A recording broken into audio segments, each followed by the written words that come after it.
दे देना। वो आगे गई तो उसे पूरा आशीर्वाद किसी ने नहीं दिया। और एक छोटी सी ननद पालने में सो रही थी। वो बोली, सीली हो, सपूती हो, सात पुतों की माँ हो, सारा उम्र सुहाग रहे। उसने सोने का रुपया ननद को देकर कन्ने में गांठ बांध ली। घर में आई तो रोने लगी, टूटने लगी। उसका पति मर चुका था।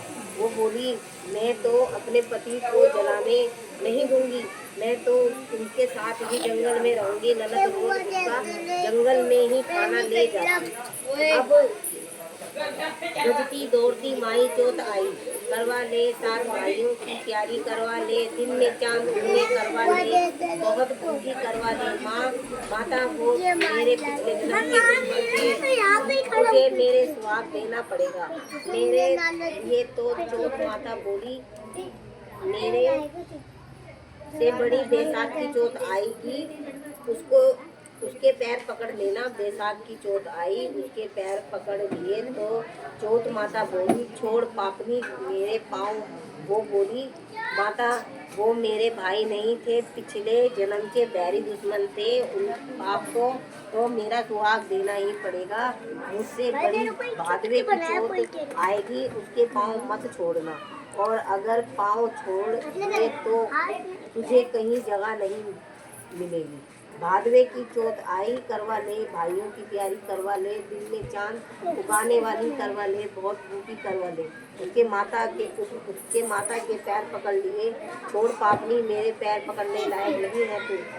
माता वो मेरे भाई नहीं, पिछले जन्म के दुश्मन थे, आपको बताना पड़ेगा, मैं क्या करूं। माता बोली, तुझे इतनी शिक्षा कौन दे दिया। माता बोली, माता मुझे किसी ने कुछ नहीं बताया, आप ही बताओ मैं क्या करूं। तब माता बोली, मेरे से बड़ी करवा चौथ आएगी, उसके पाँव मत छोड़ना, वो जो मांगे तो बस सामने मंगा लेना, बेच और सारे सुहाग का सामान मंगा लेना। दूसरे दिन ननद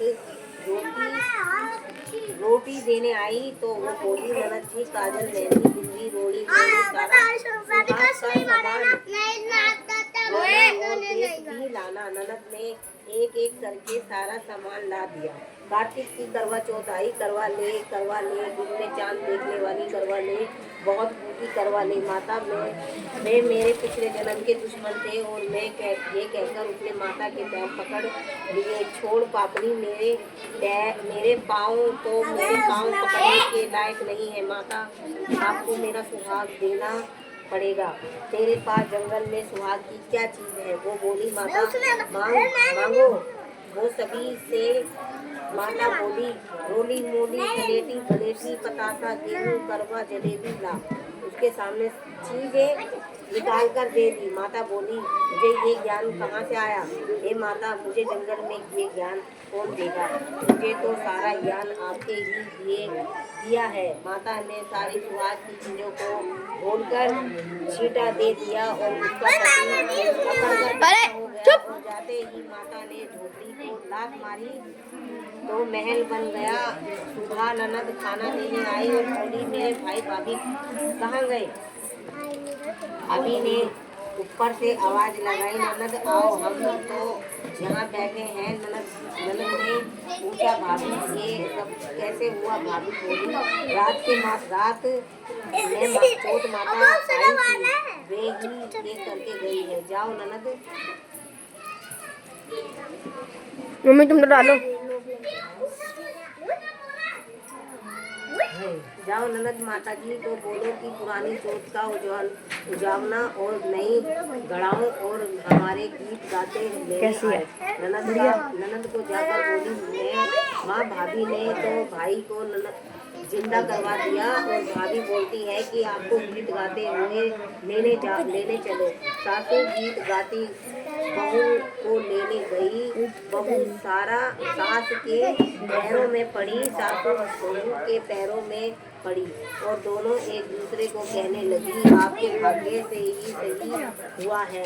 सासू बोली, बहू घर चलो और चौथ माता का उजागना करेंगे। सास बहू बेटे और घर लेकर आई गई और सारी नगरी में कहलवाया दिया कि पत्नी बेटे की माँ, 12 महीने की 13 नहीं तो 4 में 2 तो हर कोई करना तो, ठीक है।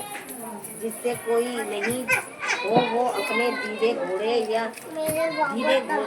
की करना, जैसे माता ने साहूकार